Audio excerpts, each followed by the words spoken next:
Hello, everybody. Welcome to a new episode of the Dissenter. I'm your host, Ricardo Lopes, and today Dr. Catherine Wilson is here for a second time. She was until recently professor of philosophy at the University of York in the UK, and she is now teaching part-time at the City University of New York, and she is also a writer.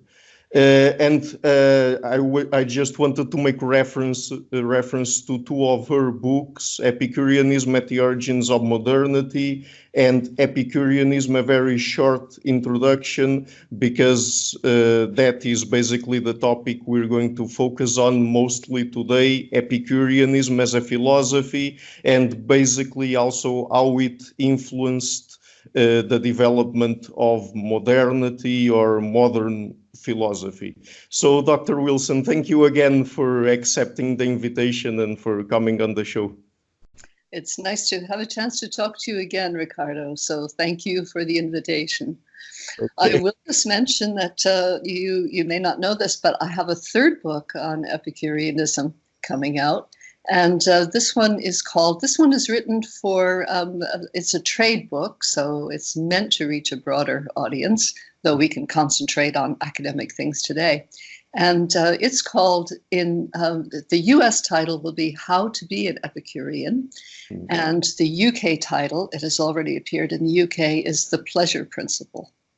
Mm-hmm. Not my choice, but you go with what the publisher wants. So.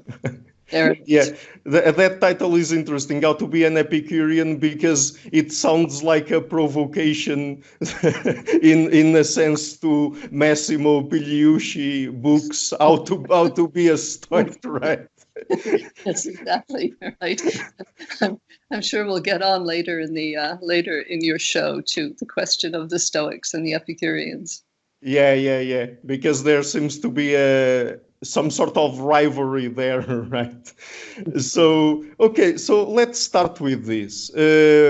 What is Epicureanism, and perhaps where did it start exactly? Who were its main founding figures? Let's say, just to trace it back to its origins. Okay, good. Well, first, just a bit about Greek normative philosophy in general. As we all know, Greek philosophers were really concerned with the question how to live.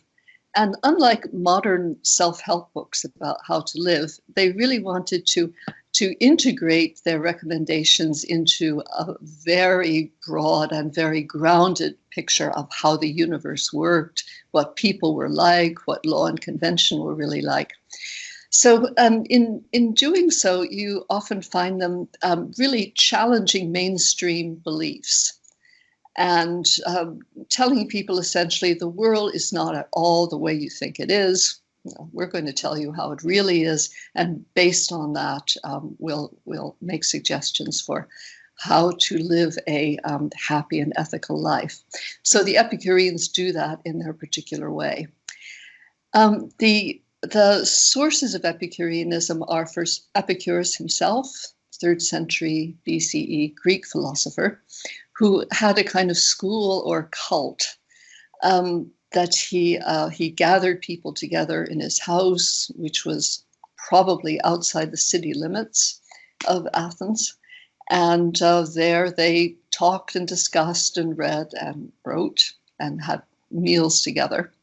So he's already taking a kind of outsider stance. He doesn't want to get involved in politics or law or the marketplace. How exactly these people lived, what their source of income was, I'm not too sure. There's probably a lot more to be found out about that. But Epicurus died. His Roman follower in the 1st century BCE had access to a lot of manuscripts of Epicurus that we have lost.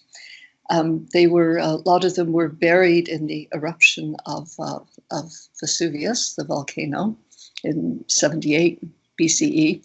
But Lucretius had them, And based on these many, many writings of Epicurus, he wrote a Latin poem on the nature of things, in which he develops very poetically the main ideas of Epicurus.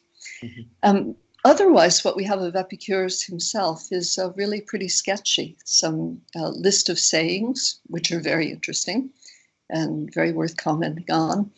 And the manuscripts that are now being, some of them have been recovered from Herculaneum that was buried by the volcano, and are actually being unrolled and transcribed. And scholars who have this amazing talent to do so are actually able to read these manuscripts, burnt up and destroyed and in fragments, and actually try to figure out, despite gaps and missing words, what they say. So someday we may have more of Epicurus himself. Mm-hmm. That's very interesting. So would you say that Epicureanism could be classified as an early form of materialism in a sense? Because I guess that's important to put it as an influence for modernist philosophy and even the development of the scientific method. Because in modernism, I guess that we could say that most philosophers accept a materialist approach to the world and to existence, right? Yeah, absolutely. The Epicureans were monistic. There are no dualisms, no distinction between matter and spirit, or the material world and the divine, or lots of other dualisms go away.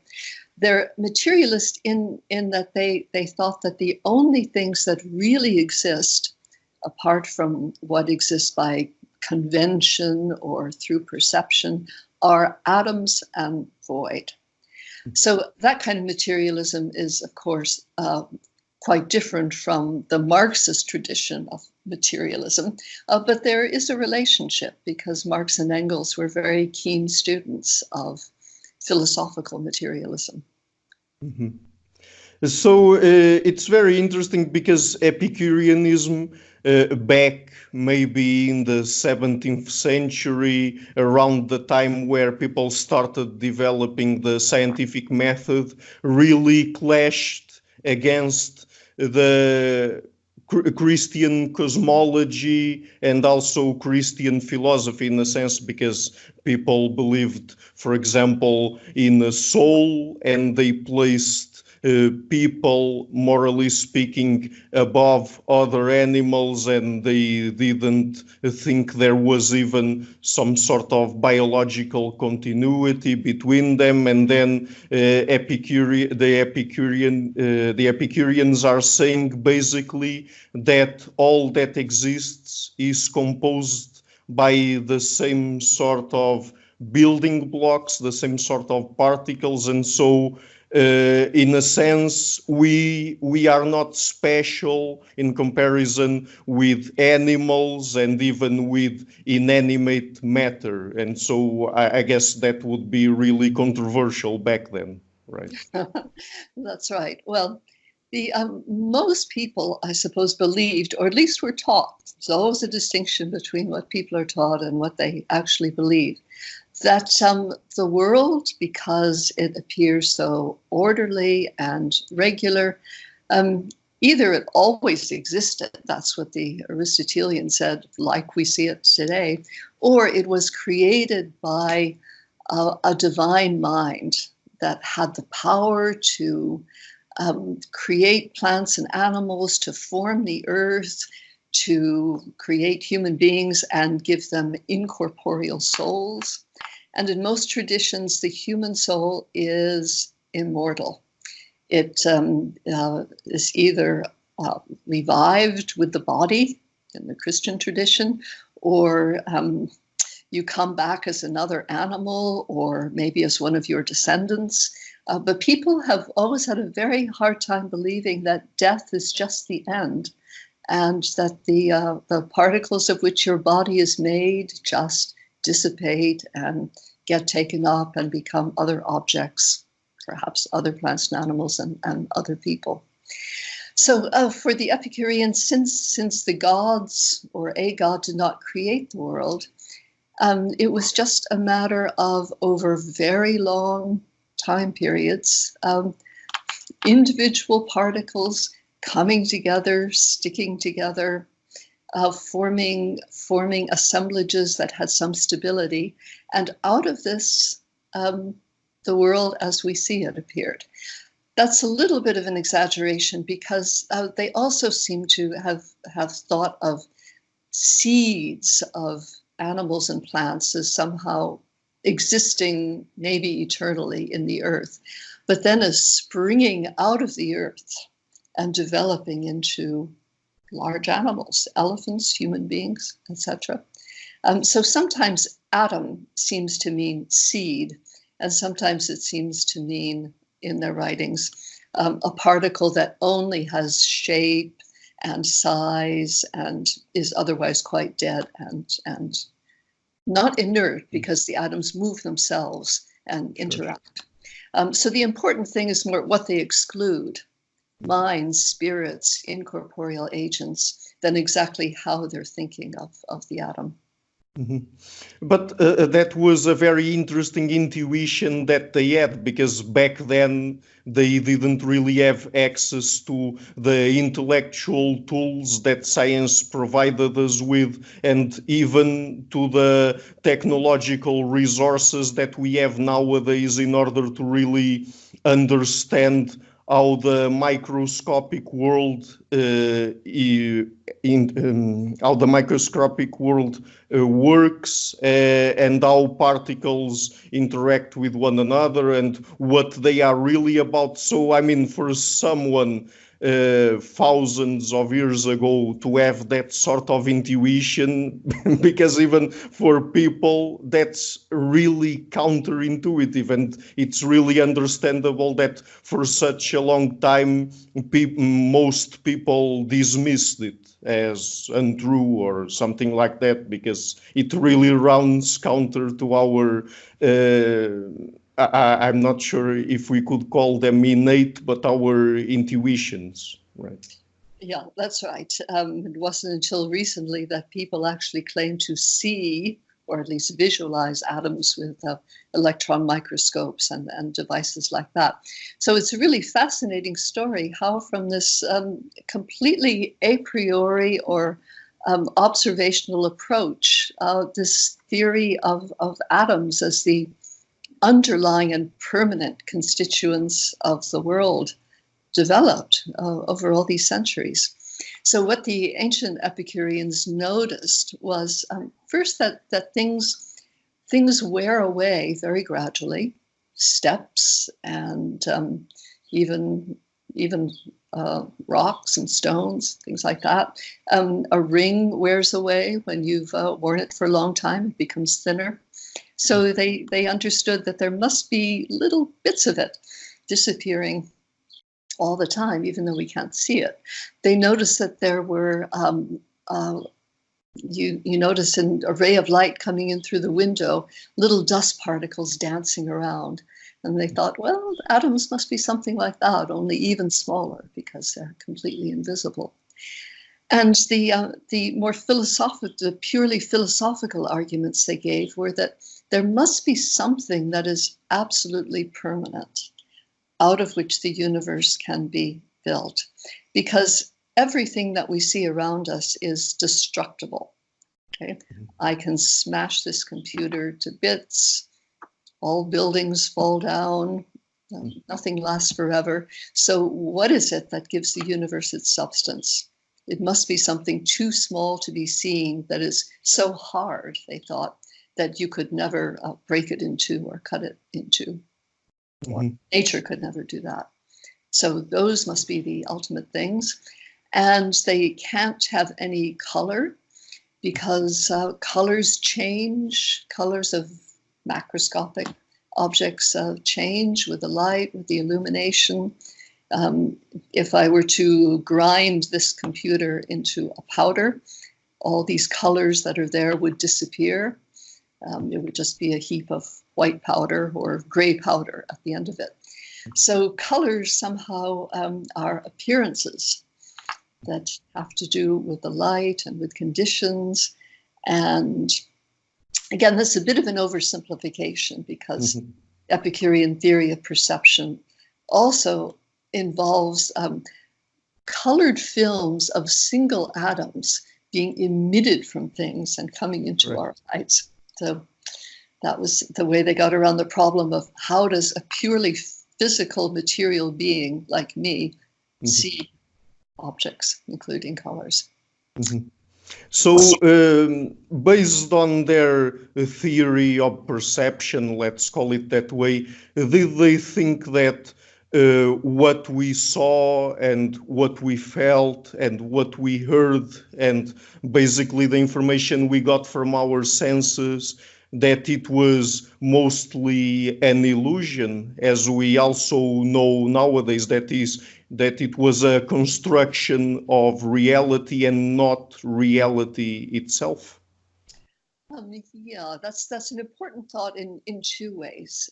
First, they thought, Lucretius says this explicitly, that what we see is a kind of blurred version of all the individual atoms. So he compares perception to looking across a long distance at a flock of sheep on the hillside, and you see one white object, where in fact there are lots of little individual sheep moving around with spaces in between them. So that's what atomic reality is like versus our perception of it. But they also thought that much of the language we use refers to things that are purely conventional, that don't exist in nature. So Lucretius's examples are poverty and wealth, war and peace. All of these things exist, kingship. Such things exist only because we believe them to exist and engage in practices that take them as real. But if they're just atoms moving around in a void, really, war and peace are only the constructions we put on those arrangements as we perceive them. So basically, these abstractions that we have are social conventions, ultimately. Yes, and perceptions and practices. Right. And did they have anything akin to Darwinism, or at least some intuitions that could resemble evolution by natural selection? I'm asking because, I mean, since they had these intuitions about everything, even animals and plants and people being composed by the same constitutive elements, that they could then turn into something similar to Darwinism or something like that. Did they have that or not? Yes, exactly. They anticipated part of Darwin's theory of natural selection, because they point out that when they're imagining all the atoms coming together and getting into configurations, they realize that some of these would be stable and some unstable, and that if an animal formed or appeared that didn't have the right limbs and organs and habits to sustain itself or to mate and produce offspring, it would die out. Its lineage would disappear. So the only animals and plants that we have around are the ones that were stable assemblages that had solved the problems of nutrition and maintenance and reproduction. So the only thing that they were really missing was Darwin's theory of variation. Yes, that bit about variation is very important, because as far as I know, there were also some pre-Socratic philosophers that also had some of the same intuitions in terms of different animals transforming over time and changing form over time, but that bit about that occurring due to variation, for example, within the elements or the specimens that are part of the same species, and then being selected over time to turn into new forms, new species. That was the bit that basically was missing from those early philosophers and philosophies, Yeah, right? because certainly for the Epicureans, the really impressive phenomenon was that the species bred true, that peacocks always gave birth to peacocks and sheep to sheep. Whereas for people in later centuries, when they realized that the fossil record showed that there had been completely different animals and plants in former times, when it was realized, well, actually, yeah, the ancients knew that you could transform animals by selective breeding because they bred dogs and horses and other animals. So they knew that transformations were possible, but they never thought in terms of one species giving rise to a completely different species. Whereas Darwin was trying to solve that problem exactly. And for that, he needed variation. So before we move on to other topics of Epicureanist philosophy, let's perhaps now talk about how Epicureanism influenced the early scientists back in the 17th century, the 18th century, perhaps. I mean, who were the first scientists that got in touch with ideas coming from Epicureanism? What ideas exactly, and how were they influenced by them? Good. Well, really, as soon as Lucretius's poem became available in Europe, people really started to take atomism quite seriously again. So some of the earliest references, and sometimes they're to Democritus, who was also an atomist, a precursor of Epicurus and Lucretius.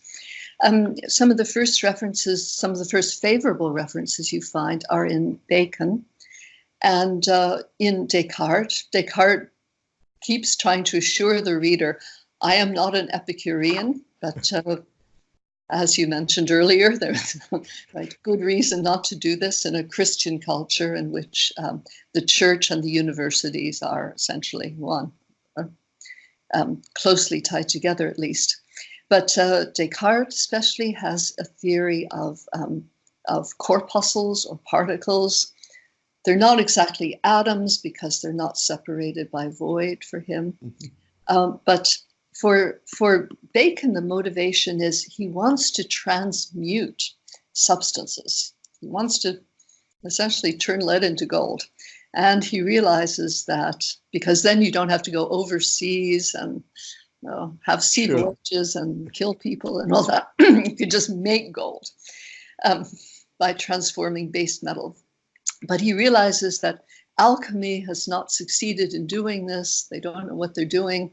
But if you could somehow figure out how the particles of substance matter are arranged so as to make it have the qualities of gold versus lead, and you could somehow do something, heat it up or put it under pressure or something like that, you could actually change the configuration of substances to get the substance that you want, or make new drugs. So for good practical reasons, you want to know what the atomic, we would say, structure underlying things is. And Descartes has really similar motives. He wants to understand how the world works, but he also wants to produce new medicines. And other philosophers like Robert Boyle, early chemist, are interested as well in the practical uses of chemistry. Mm-hmm. And were the Epicureans also experimentalists in any way? Did they influence the development of experimental science? Because we've already talked about how they were observing nature. They were making observations about things they saw around them occurring in nature, but they were also interested in experimenting with them, or not? Oh, absolutely. The early Royal Society has both lots of records of casual, naked eye observation and accounts of experiments. There's a interesting connection between the history of microscopy and history of atomism.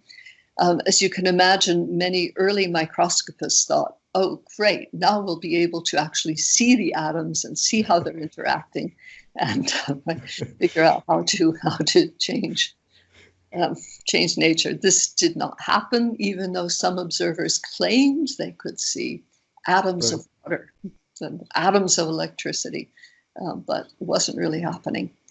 And if you think about it, there's kind of a paradox in the idea that you could see an individual atom. It would have to be colorless. It would also have to be itself emitting a film, but it can't do that. It's just a single atom. So a priori, you can't see atoms according to the classical Epicurean conception of what an atom is. Mm-hmm. But Yes. of course, atomic chemistry kind of disappeared for a while. There were attempts actually to work out how particles attracted and repelled each other in the 18th century. But this was not experimentally terribly well grounded. And it wasn't really until Dalton that people again started to think of the atom as a hard, round little ball that could get stuck together with others of its kind or dissipate. Mm-hmm. So the biggest influence that the early scientists got from Epicureanism was mostly via atomism, or were there other bits of Epicureanism that also influenced them? Yeah, atomism, to which they added the idea of the laws of nature. You don't find that notion in ancient philosophy. There's an interest in regularities, but the idea of especially a quantitative law, like Galileo's law of falling bodies or Newton's law of attraction, those are completely foreign to ancient philosophy. So what you find in Descartes and people coming after Descartes who were influenced by him, like Newton, is this combination of atomic or corpuscularian theory with a conception of the laws of nature. Mm-hmm. So instead of the atom sort of just moving around either randomly or at will, mm-hmm. or in some other not very clear way, the particles are conceived as following laws. Mm-hmm. In some cases laid down by God. That's a way to bring God into the atomistic picture. Mm-hmm. Just out of curiosity, did the scientists back then have access to Epicurean writings in Christian countries? Because I mean, I would imagine that as soon as the church got in touch with what the Epicureans were saying and were writing about, that it would have put their books immediately under the index of forbidden books or something like that they had back then, and it would have been somewhat difficult for people in countries that were composed by a majority of Christians to have access to them. So was it the case that the Protestants had any sort of influence in promoting the Epicurean philosophy or not? Yeah, that's a very complicated question because there wasn't any kind of censorship, outright censorship of what you could find of Epicurus's writings or of Lucretius's on the nature of things. The main sources people used were, when it became available, Diogenes Laertius's History of Greek Philosophy, and there were some English histories of philosophy that took that as their basis. Once Lucretius once Lucretius's book was found again, which only happened in the 15th century, it was then translated into major European languages.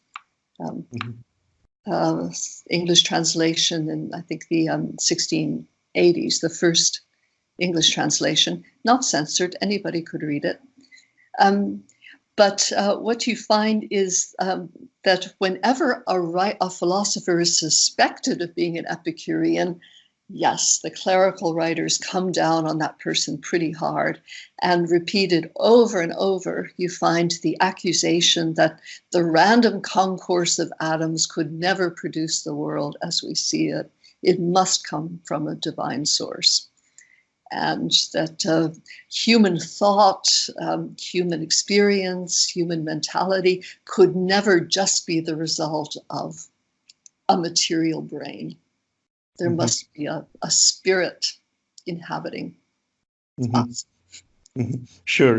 So Epicureanism in general and the Epicurean philosophers, as was the case, I guess, with most philosophers of their time 2,000 years ago or so, what they were doing in terms of philosophy, they were not interested only in a single topic, like most philosophers are interested in nowadays. Like, for example, some of them are interested in aesthetics or ethics or epistemology or metaphysics, but they had an all-encompassing philosophy that maybe started with metaphysics at its basis, but then moved up to what we could call maybe a philosophy of life, right? So they were also, in a sense, trying to advise people on how to best lead their lives and how to live a good life, because back then, particularly for the Hellenistic philosophers, I guess that it was very important for them to try to arrive at the best way for you to live your life. So what did they say about that? Yes, that's right. All fields have undergone tremendous specialization through the evolution of knowledge. So if some philosopher today said, I'm going to give you my theory of elementary physics to which I attach my political philosophy, aesthetics, theory of morality, you would think that person was crazy. So we don't do that anymore. We write articles and treatises and books on relatively restricted subjects, which we try to approach with a lot of exactitude and finesse. But that was not what ancient philosophers did, as you say. They thought that they could comment on the whole range of human practice and experience and tie it all together. And so they necessarily did so in a much sketchier way than would be considered professionally respectable today, which is why there are many gaps and sometimes inconsistencies when we look at it with a critical eye.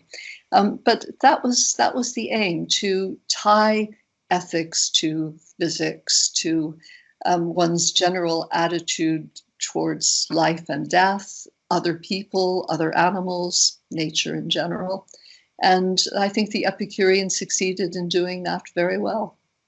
Perhaps better than any other ancient philosophical tradition did. Mhm. But I mean, what did they derive from, for example, a materialist perspective on existence and on life uh, to other realms of human experience? Like, for example, so if we know that we are as material as any other thing, what sort of implications would that have to the way we live our lives? Okay. Well, let's maybe talk about ethics. Then we can talk about personal life or something. So Mhm. about ethics. So the idea is you realize that there's no life to come, no heaven, no future reward for virtue. So what's your motivation for being ethical, telling the truth, not stealing, not betraying people? It can only arise, they said, out of convention, an agreement that you don't want to be harmed by others, so you will not harm them. Mhm. So, in order to have a more harmonious and less troubled life, you should be virtuous. That's your motive, not some deferred reward for which you suffer now, but just a pleasant life in your community as it is. But you realize that since these are only conventions, they're not divine commands. The laws of ethics are not divine commands. So all ethical conventions can change as conditions change. And they just depend on human agreement about what will best serve the needs of the community. So, were they really moral relativists in a sense? Yeah, in a sense. Hmm. There will be some virtues that, as the 18th century philosophers like Hume, who took this very seriously, agreed, there's some virtues that serve pretty well in all societies, like general honesty or general keeping to your agreements. But other conventions will change as people realize more about their situations or as their material conditions change. So if it hadn't, um, you can think of movements like vegetarianism. How did all these people in Western Europe suddenly decide that vegetarianism was the thing? Well, a lot had to change. People had to Right. learn more about the treatment of animals. They had to study the effects of farming on the environment, and then practices that you could say were completely acceptable before became unacceptable. As Hmm. I'm not a vegetarian, I'm a reducitarian, but I understand. I understand the motives.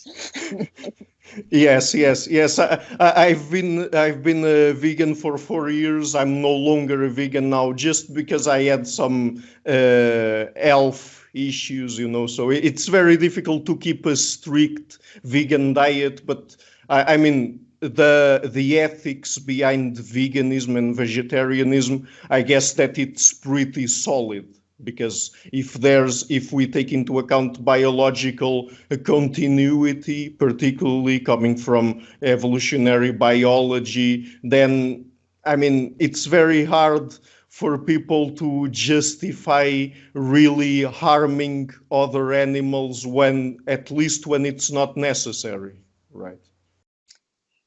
Right. Yeah. I mean, I have, um, that's another whole subject, right? Vegetarianism and Yeah. meat eating. But yeah, but at least we should eat less meat than people did a generation ago. I certainly Mhm. agree with that. Yeah, sure, sure. So getting back in Epicureanism, so we were talking basically how they derived their ethics from their materialist philosophy. Um, I mean, was it the case that because they thought that the ways we thought about how we should interact and deal with other people, it was based mostly on social convention, and because they thought about perception in a sense that led them to conclude that we are not really able to experience reality directly as it is, but we only experience some sort of construction of it, perhaps a useful construction of it that our brains create.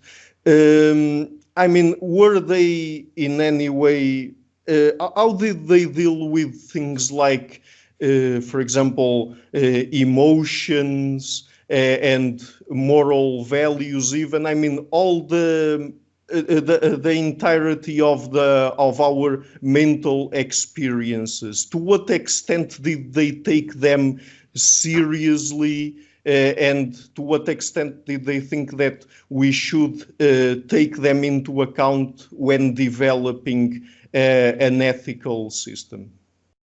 Okay. Well, since their basic principle of ethics is reducing harm, reducing the harm you do to others, and when you're thinking about care of the self, the harm you do to yourself. What's very real for them, even though it's just an experience, is pleasure and pain. And that's why the notion of pleasure is so central in what we think of as Epicureanism, and in fact in their philosophy.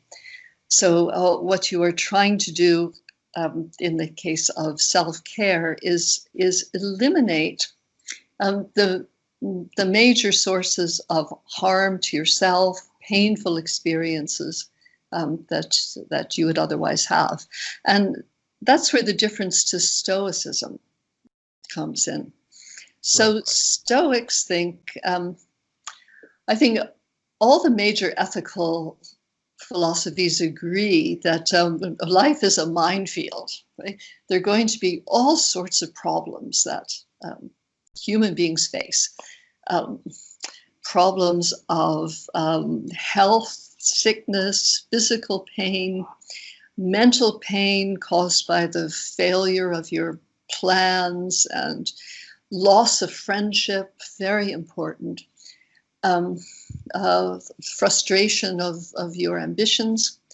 And the Stoic idea is these things are going to happen to you, but with the right mental preparation, you can fortify yourself against them, so you're just not bothered. So they often become quite dramatic and eloquent on this subject. If your child dies, says Epictetus, you don't have to mourn. Epictetus says, ask yourself, did I think children ever die? Right? It's just the natural course of nature. These things happen. You are not an exception. But if you are properly prepared and fortified and know that these things happen, say the Stoics, you won't be bothered. You will be implacable. Not implacable. Since I'm in Germany, I think of German words when I mean English words. Imperturbable is the word I want. Okay. And in some cases, this is very beautifully expressed by Marcus Aurelius, for example. He's my favorite amongst the Stoics. In fact, the only one I really like. But the Epicureans take a different tack on this. They say,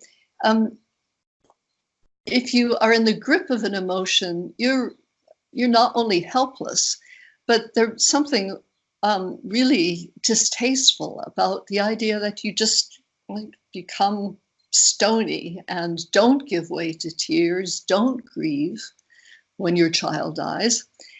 Instead, what you should do is try to prevent these things happening in the first place.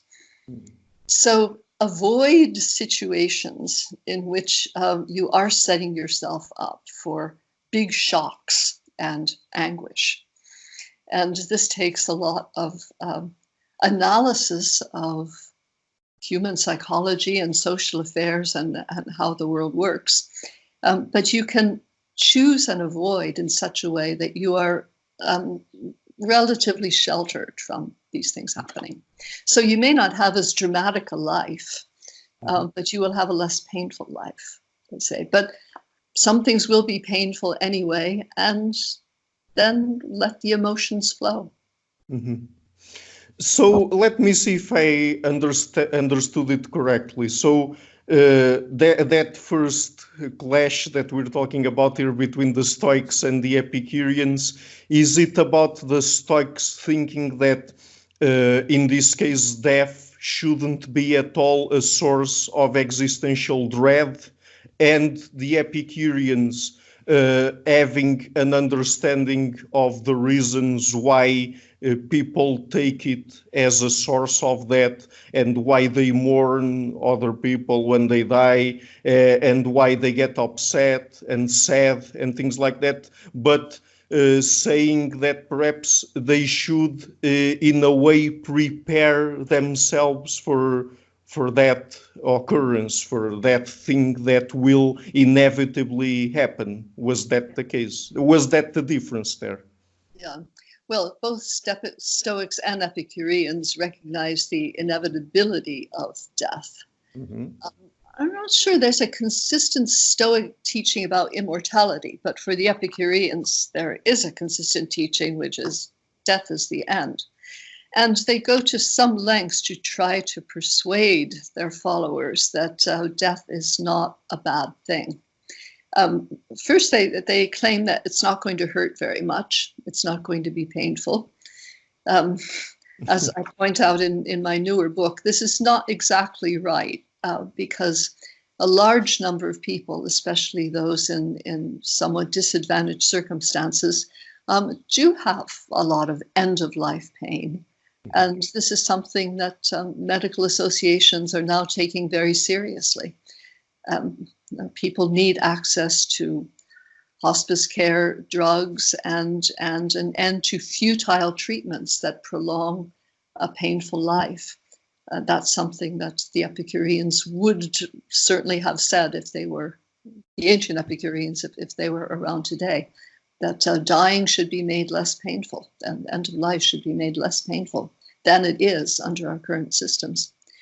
So the Epicureans try to persuade us that dying will not be an unpleasant experience, just sort of like drifting off into a long-desired sleep. They're not exactly persuasive about this. They say, Epicurus said, where I am, death is not, and where death is, I am not. So you're not going to be having a bad experience being dead, because you're not going to be having any experience at all.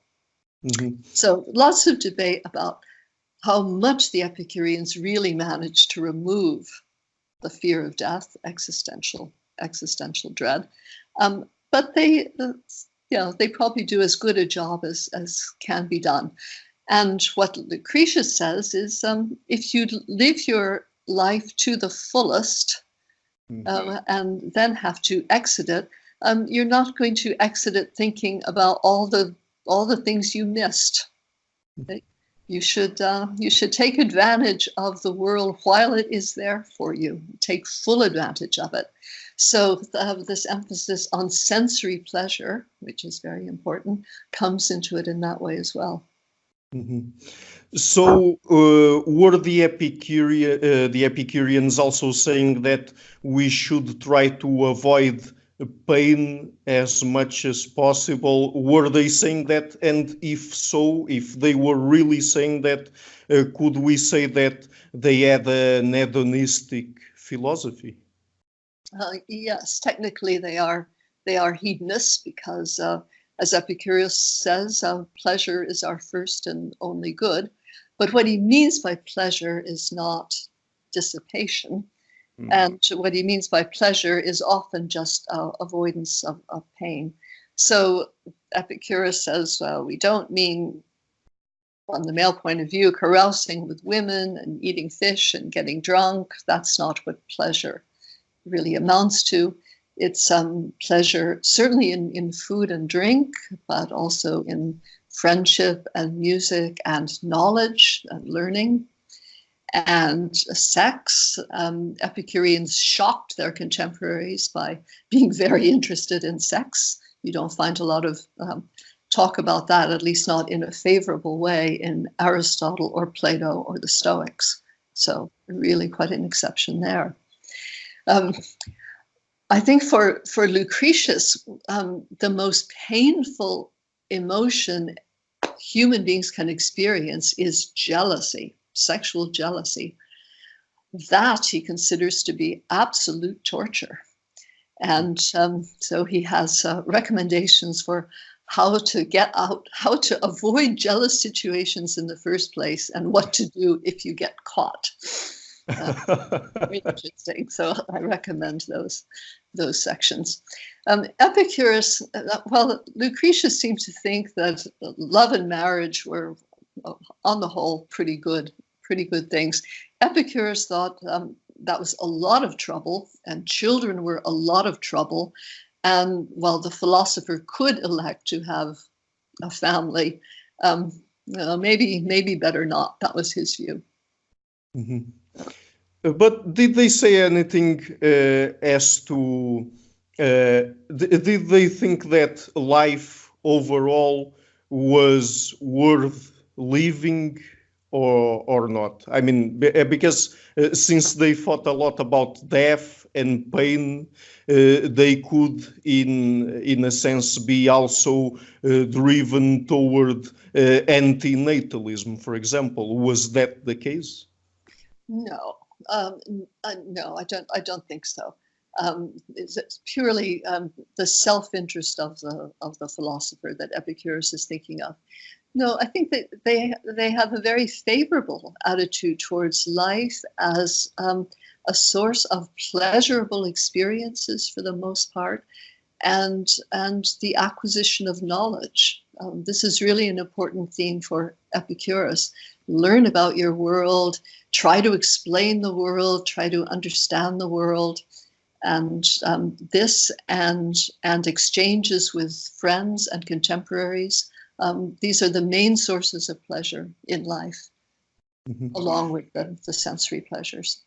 Mm-hmm. But there's that small phrase from the Epicureans, carpe diem, that I think that people nowadays really abuse of it a little bit, because some of them try to use it in a sense of, oh yeah, you should do whatever it pleases you in the moment, and you shouldn't care about anything else. But was that really the original meaning? Was that what the Epicureans were trying to convey there? Or were they rather saying that, okay, you should enjoy your sources of pleasure, but not really do whatever it pleases you in the moment, and don't really care about the future and things like that? Right, yeah. Yeah, I mean, there is a kind of ambivalence there, because, yes, seize the day, as Horace said. Make the most of the day. Take advantage of what's out there for you to do and experience and feel. On the other hand, be prudent, because if you don't think about limiting your pleasures, and there's a limit to how much pleasure you can experience and to how much pleasure you can experience without harming yourself or harming other people. You've got to think about that, or you're in bad shape. So the idea is always is to realize that that sort of behavior you were describing, do whatever you feel like doing at the moment, can be harmful to you or to others, and will bring on more pain and suffering for you or others in the longer run. So you submit to some inconveniences and some limitations now in order to be better off in the future. And they emphasize that very, very clearly. Mm-hmm. So were they also worried about addiction and things like that? For example, if you drank too much wine, perhaps that's bad for you because you get addicted to it, and then you have to drink more and more and more over time to get the same amount of pleasure out of it, and even, any other sort of addictive behavior like sex and things like that. Were they worried about people experiencing too much pleasure at once and then getting addicted to it.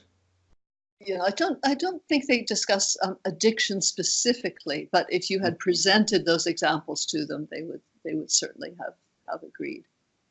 Mm-hmm. So in my little book, I say, again, trying to play both sides of this. It might be okay to have too many drinks at a party because you're having such a great time, but you don't want to have too many drinks at a party every night because, as you say, this is going to lead to bad results. So you don't always have to be on a diet, not drinking, exercising, punishing yourself. Sometimes just enjoy the things that are there, but do think about the long-term effects. That's their message. Mm-hmm. So just to get back to the conflict between the Epicureanists and the Stoicists, the Stoics. I mean, what were the main differences there in terms of how they approached life? The Stoics are, they think in terms of hierarchies, as did most ancient philosophers. Gods at the top, human beings in the middle, other animals down at the bottom. The way they think of causality and ethics really reflects that. In both Plato and the Stoics, the ethical person is sort of oriented upwards towards the divine or towards absolute concepts of right and justice. And humans occupy this sort of inferior position with respect to the gods, but superior with respect to the other animals. And Epicureans see all this a bit differently because, of course, they don't have the gods up there. And their relation to animals is also quite different because even though they recognize that humans can do things other animals can't do, they really like to stress the continuity between humans and other animals, that we all care for our offspring, we all feel enlivened in the springtime, we're all part of nature, animals feel and experience and have life histories just as we do. But they do think that there is something quite admirable about human beings, namely their inventiveness, that humans are creative. They have invented all sorts of practices like weaving and architecture and poetry and all kinds of art. And the other animals haven't done this.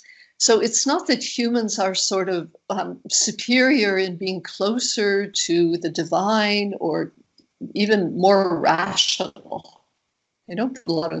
Epicureans don't put a lot of emphasis on that. But on this ability to create beauty and create things that are interesting and ingenious and to understand the world. That's where their superiority to the other animals lies. In what way do you think Stoics and the Epicureans fought about gods perhaps intervening or being interested in human affairs? Was there any difference there, or because you referred earlier to the fact that the Stoics believed in a sort of hierarchical structure to existence with gods at the top, and Epicureans didn't really believe in that. So was that another source of philosophical conflict there, or not? Yeah, well, I don't think Stoics have a very interventionistic picture of the gods. There's providence which has arranged things from the beginning so that the world runs as it's going to run. The interventionistic God is really a Judeo-Christian, Islamic perhaps construction. You don't really find that in ancient philosophy. Ancient philosophy is a kind of opposed to any mythological characterization of the gods as getting mixed up in human affairs. They think all that is just fairy tales and stories and things. So no big difference, I would say, between Epicureans and Stoics there.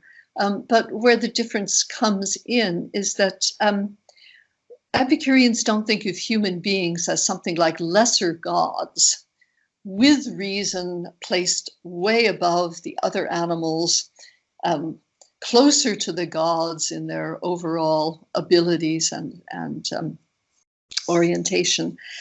For Epicureans, humans are superior in a way to animals because they can invent and create and understand the world, but they're still very much part of living nature. So there's no Stoics, I think, tend to make invidious comparisons between humans and animals and criticize the Epicureans on the grounds that they treat humans like animals.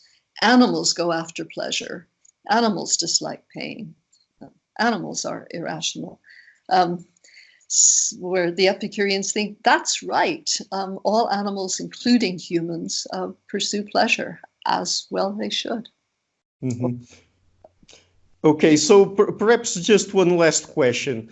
Do you think that if the original Epicureans were alive today because they were so interested in avoiding pain and pursuing pleasure, that they would be utilitarians?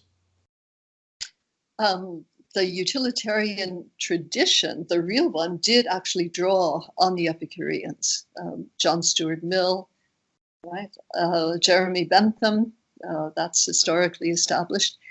And yes, a lot of the contemporary political analysis, we also mentioned Marx and Engels earlier, did draw on the Epicureans. So if they were alive today, yes, I think they would be in favor of many political reforms, and many of them would certainly take a more utilitarian direction. Mm-hmm. Okay, great. So, Dr. Wilson, it was again a great pleasure to have you on the show. Just before we go, would you like again to make reference to your upcoming book and also perhaps to other sources on the internet where people can get in touch with your work? Oh, sure. Yes. So the book I mentioned that came out beginning of May, I think, is called The Pleasure Principle, and published in the UK. And it will be coming out with a different cover and a different title in the US as How to Be an Epicurean from this fall from Basic Books. So one of those you can already get. The other one, same words, but not available yet. And there are many excellent online sources for Epicureanism in general. And you can probably find copies of some of the things I've written on various websites if you just Google my name. And of course, if you send me an email, I'm happy to send you any texts I happen to have around. Mm-hmm. Okay, great. So thank you again for coming on the show, and it was a very interesting conversation. So thank you. It's been a pleasure. Hi there, thank you for coming to my channel and for watching this interview until the end. As you might have noticed, I've been putting out regular interviews with academics and intellectuals from a variety of fields. So to keep the channel sustainable, I would like to ask you to please visit my Patreon page and to consider making a pledge there. Otherwise, I also have a PayPal and Subscribestar. And if you like what I'm doing, please share it, leave a like and hit the subscription button. I would also like to give a huge thank you to my patrons, Karen Litzke, Anne Blanchett, Perelga Larsen, Lau Guerrero, Chantel Gelinas, Francis Ford, Hans Frederick Sunda, Brian Rivera, Lucas Stafiniak, Sergio Condreano, Janne Henninen, Ricardo Vladimiro, and Dr. Jerry Muller, Herbert Gintis, and Rutger Voss, and also my three producers, Isar Webbe, Rosie, and Jim Frank. Thank you for all.